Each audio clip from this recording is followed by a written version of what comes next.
The state of Utah intends for Tyler Robinson to be executed, that he should pay for the death of Charlie Kirk with his life. I am filing a notice of intent to seek the death penalty. I do not take this decision lightly, and it is a decision I have made independently as county attorney, based solely on the available evidence and circumstances and nature of the crime. Let me translate that last part. The lead prosecutor in this case is saying he did not factor in, for example, what Donald Trump believes Robinson's fate should be.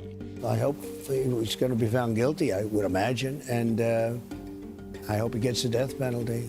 I should say, not one allegation against Robinson has been tested in court, but prosecutors believe they can unequivocally place Robinson at the scene of Charlie Kirk's death, that they can place the rifle used to put a bullet in his neck in Robinson's hands, and that a number of aggravating factors, from attempting to hide evidence to killing someone in the presence of children, all lead to one outcome: the death penalty. I'll take you through it.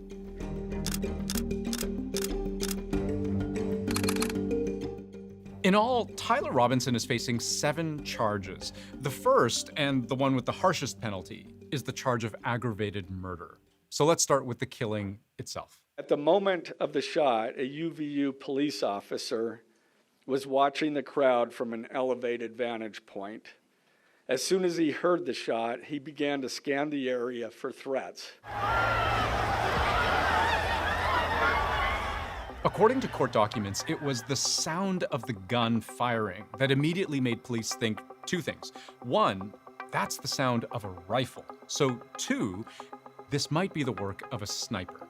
Police zeroed in on this location, far enough from Charlie Kirk's innermost security perimeter, but still close enough to have a clear shot. They even checked the gravel on the roof, and they say the patterns in it likely left by a person's elbows, knees, and feet. They seem consistent with someone lying in a prone shooting position. That exact moment, firing the bullet, hitting Charlie Kirk directly in the neck, that's the second charge against Robinson. And this video surveillance footage, examined and believed to be of Robinson based on his clothing, his build, his gait as he climbs down from the roof, it places him, Utah's county attorney says, directly at the scene, lining up exactly with the police timeline of events.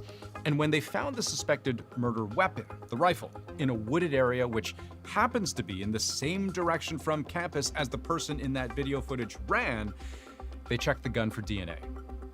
The results that come back, say prosecutors, a match for Tyler Robinson. His DNA on the trigger, the bullet casings, even the towel the gun was found wrapped in. Investigators also end up getting a hold of text messages allegedly sent between Robinson and his roommate after the shooting takes place, and it's all over the news. The roommate, who investigators believe Robinson is also in a relationship with, asks, "You weren't the one who did it, right?" Robinson replies, "I am. I'm sorry." A few moments later, the roommate asks, "Why? Why did I do it?" "Yeah."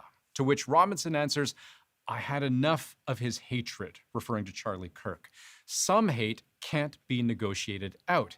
And then he mentions the rifle he allegedly left behind, but that he meant to retrieve. "If I am able to grab my rifle unseen, I will have left no evidence." All of this forms a major part of the case charging Robinson with murder. But in Utah state law, a charge of aggravated murder, which is what Tyler Robinson is actually charged with, it's like murder, but worse. For example, if you kill someone while you're in jail, or if you kill someone while committing some other serious crime, or if you kill a politician, a police officer, a firefighter, a judge, or if you kill someone with a bomb. But in Robinson's case, the aggravated charge is because of where and when he's alleged to have killed Charlie Kirk. The allegation is it was a big crowd. Someone else could have gotten hurt. What prosecutors will need to prove beyond a reasonable doubt is that other people could have been fatally wounded. Let's go back to that map of the area. The suspected shooter's rooftop, nearly 150 meters away, so no guarantee of hitting the intended target. The bullet fired directly towards a large crowd of people. some of whom were standing very close to Charlie Kirk himself, including the person who was asking Kirk a question just meters away, and at the exact moment Kirk was shot dead. In the view of Utah's county attorney, it wasn't just Kirk in danger that day. Legally, that kind of recklessness matters, and when you think about all those people who'd come out to hear him speak, prosecutors say there are two other considerations that make the crimes we've discussed so far much worse. The first, what in Utah state law is called a victim targeting enhancement. The second is the simple fact of the crime being committed in the presence of children. That second one is easy to understand, but the first is about how Charlie Kirk was targeted expressly because of who he was to the general public. You see, a crime is made worse in Utah if it's committed against someone on the basis of a whole range of very personal things: their age, ancestry, disability, ethnicity, the list goes on. But it includes political expression, a very particular type of protected attribute. If and when Robinson is convicted, the case will go to a penalty phase. And at the penalty phase, the jurors have to weigh those aggravating factors against the mitigating factors in deciding whether to return a death sentence for Robinson. Political violence is different than any other type of violence. We will never be able to solve all the other problems, including the violence problems that people are worried about, if we can't have a clash of ideas safely and securely. That's why this matters so much.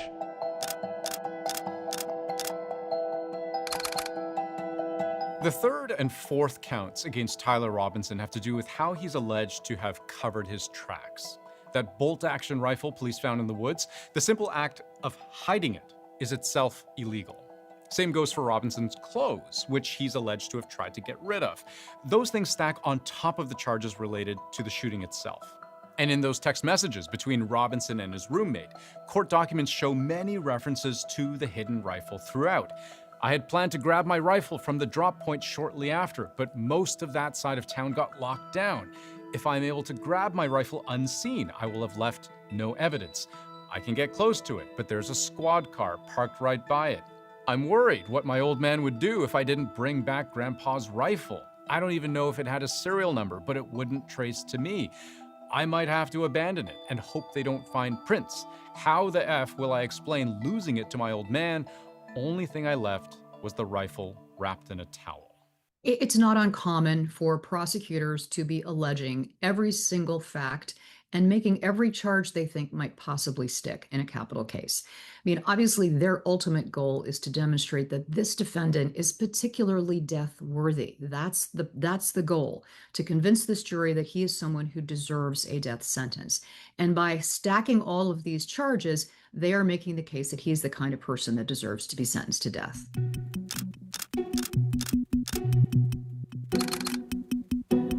Counts 5 and 6 against Tyler Robinson fall under the same sort of umbrella as counts 3 and 4, which is mainly about trying to get away with the crime. When police tracked down Robinson's roommate, those text messages sent back and forth, they make it sound like Robinson knew the end of the road was near. In one set of messages, Robinson writes, "Delete this exchange." By this point, he seems to have spoken with his dad and writes, "My dad wants photos of the rifle. He says Grandpa wants to know who has what. The feds released a photo of the rifle and it is very unique. He's calling me right now, not answering." Then, what seems like the final chapter. "I'm going to turn myself in willingly. One of my neighbors here is a deputy for the sheriff. You are all I worry about, love." The roommate writes back, "I'm much more worried about you." To which we see one more reply from Robinson in the court documents. "Don't talk to the media, please. Don't take any interviews or make any comments. If any police ask you questions, ask for a lawyer and stay silent." So in this case, police don't appear, at least for now, to consider the roommate a co-conspirator, simply a witness, who they allege Robinson has tried to steer away from telling the truth.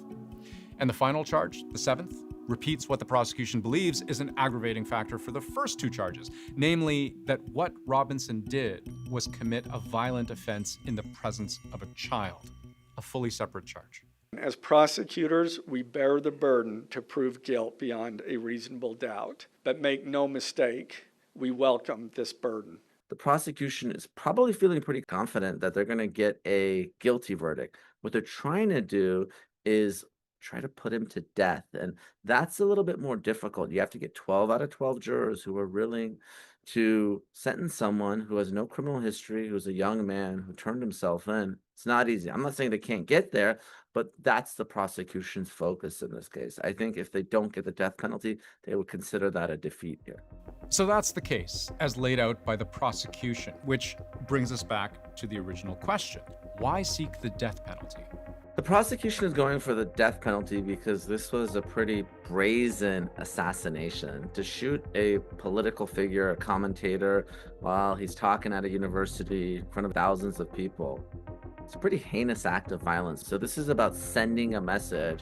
I mean, Charlie Kirk was beloved by many Americans. I mean, this is the political reality. When you have the president of the United States, the governor of Utah, the attorney general, the FBI director, and countless other Americans talking about a case, it's going to be treated differently than your ordinary murder.